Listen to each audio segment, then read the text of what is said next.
नमस्कार मित्रांनो, तुम्हा सर्वांचं आजच्या व्हिडिओमध्ये मी बी एडुकेअरच्या वतीने सहर्ष स्वागत करतो. महाराष्ट्र लॉ सिटी मधील सामान्य ज्ञान म्हणजेच जनरल नॉलेज हा जो विषय आहे, यामधील एक महत्वाचा टॉपिक आहे आंतरराष्ट्रीय सीमा, म्हणजे ज्याला आपण म्हणतो इंटरनॅशनल बाउंड्रीज. यावर आपण आज 10 महत्वाचे प्रश्न पाहणार आहोत. ओके, जे परीक्षेच्या अनुषंगाने खूप महत्वाचे असणार आहेत. तर मित्रांनो, हे जे प्रश्न आहेत ते तुम्ही नक्की नोट डाऊन करा आणि परीक्षेला जाण्यापूर्वी नक्की वाचायचे आहेत. आणि हा व्हिडिओ तुम्ही तुमच्या मित्रमैत्रिणींपर्यंत पोहोचवा, जेणेकरून त्यांना महाराष्ट्र लॉ सीईटीचा अभ्यास करणं सोपं जाईल. चला तर मग पाहूया की कशा प्रकारचे प्रश्न या आंतरराष्ट्रीय सीमा टॉपिक वरती विचारले जातात. तर पहिला प्रश्न आहे, भारताशी किती देशांची सीमा आहे? How many countries share border with India? Okay, तर मित्रांनो, याचा जो उत्तर आहे ते आहे पर्याय ए, 7 देश आहेत भारताच्या सीमेशी लागून. ओके, आता हे कोणते देश आहेत? यामध्ये आहे अफगाणिस्तान, पाकिस्तान, नेपाळ, तसेच भूतान, म्यानमार, चीन आणि बांगलादेश, असे हे 7 देश आहेत जे भारताच्या सीमेशी लागून आहेत.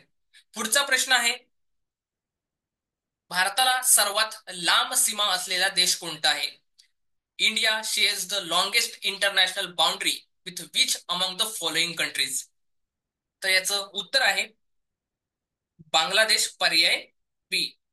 तर मित्रांनो, बांगलादेशला भारताने तिन्ही बाजूने वेढलेलं आहे. ओके, यानंतर पुढचा प्रश्न आहे, कोणत्या देशासह नागालँडची आंतरराष्ट्रीय सीमा आहे? With which country does Nagaland share it's international border? यामध्ये या प्रश्नाचं उत्तर आहे पर्याय बी, म्यानमार. ओके, तर मित्रांनो, म्यानमार देशाला बर्मा असंही संबोधलं जायचं आणि 1889 मध्ये बर्माचे नाव बदलून त्या ठिकाणी म्यानमार करण्यात आलं होतं. ओके, त्याचं पहिलं नाव होतं ते होतं बर्मा. त्यानंतर आहे पुढचा प्रश्न, भारत आणि पाकिस्तान मधील सीमारेषेला काय म्हणतात? What is the boundary line between India and Pakistan called? तर याचं उत्तर आहे पर्याय ए, रेड क्लिफ लाईन. ओके, तर हे रेड क्लिफ लाईन कशावरून देण्यात आलेलं? तर ही जी लाईन आहे ती 17 ऑगस्ट 1947 रोजी लागू करण्यात आली होती आणि सर सिरिल रॅडक्लिफ यांच्या नावावरून हे नाव देण्यात आलं होतं, जे दोन प्रांतांसाठी दोन सीमा आयोगाचे संयुक्त अध्यक्ष होते. नाव लक्षात ठेवायचं मित्रांनो, सिरिल रॅडक्लिफ यांच्या नावावरून हे नाव देण्यात आलं होतं. पुढचा प्रश्न आहे, भूतानच्या सीमेवर किती भारतीय राज्य आहेत? How many Indian state share border with Bhutan? तर याचं उत्तर आहे पर्याय डी, 4. ओके, तर भूतानच्या सीमेवर ही कोणती 4 राज्य आहेत? यामध्ये आहे अरुणाचल प्रदेश, सिक्कीम, आसाम आणि पश्चिम बंगाल. ओके, ही 4 राज्य भूतानच्या सीमेवरती आहेत. तर मित्रांनो, या 4 राज्यांमध्ये अरुणाचल प्रदेशची जी राजधानी आहे ती आहे इटानगर, सिक्कीमची राजधानी आहे गंगटोक, आसामची राजधानी आहे दिसपूर आणि पश्चिम बंगालची राजधानी आहे कोलकाता. तर मित्रांनो, या परीक्षेमध्ये तुम्हाला राजधानीवरती सुद्धा प्रश्न विचारले जातात, तर हे राजधानी तुमच्या लक्षात असल्या पाहिजेत. ओके, त्यानंतर पुढचा प्रश्न आहे, रशिया आणि चीनची सीमारेषा कोणती नदी तयार करते? Which river forms boundary between Russia and चीन, चायना? ओके, तर याचं उत्तर आहे पर्याय ए, अमूर नदी. ओके, ही जी अमूर नदी आहे ती आर्गुन आणि शिल्का या दोन नद्यांच्या संगमातून बनलेली आहे. ओके, तर या अमूर नदीची निर्मिती आर्गुन आणि शिल्का या दोन नद्यांच्या संगमातून झालेली आहे, हे तुम्ही लक्षात ठेवायचंय. ओके, त्यानंतर पुढचा प्रश्न आहे, 49वी समांतर रेषा ही कोणत्या देशांच्या दरम्यानची सीमा आहे?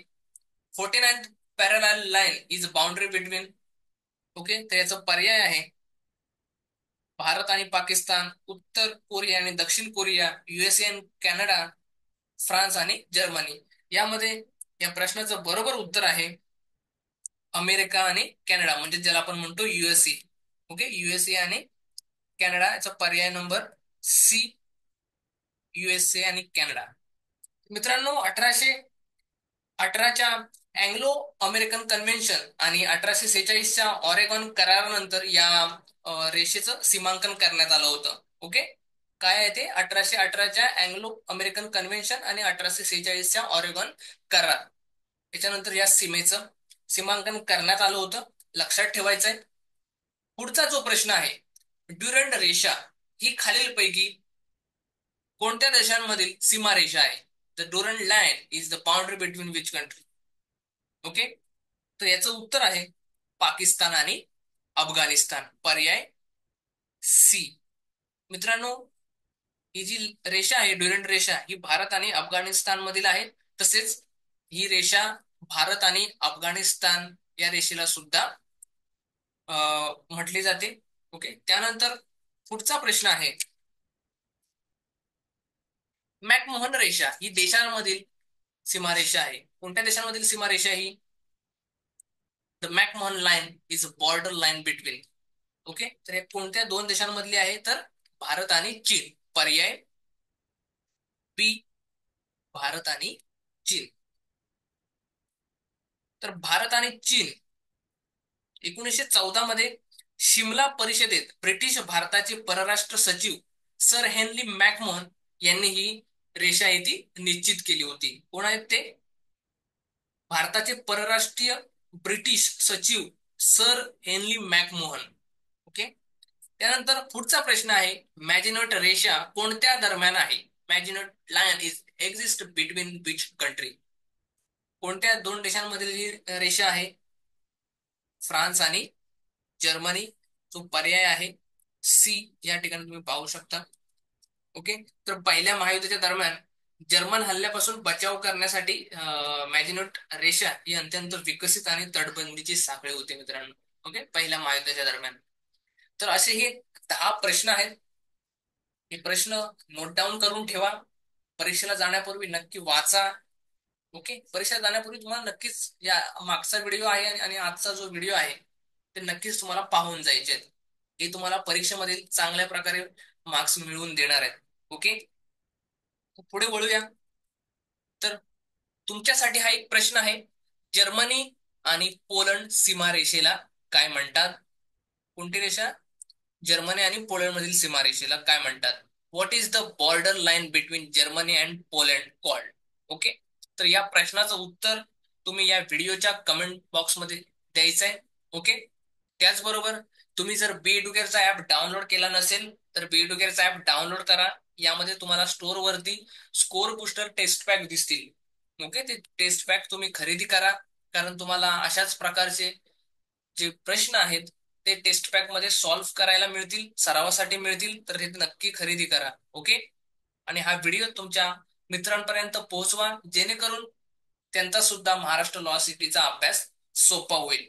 ओके, जर तुम्हाला या कोर्सेस बद्दल अधिक जाणून घ्यायचं असेल तर या दिलेल्या नंबरवरती तुम्ही संपर्क करायचा आहे. जो नंबर आहे तुम्हाला या ठिकाणी दिलेला आहे. आजच्या या व्हिडिओमध्ये एवढंच. पुन्हा भेटू नवीन व्हिडिओमध्ये नवीन टॉपिक्स. तोपर्यंत धन्यवाद.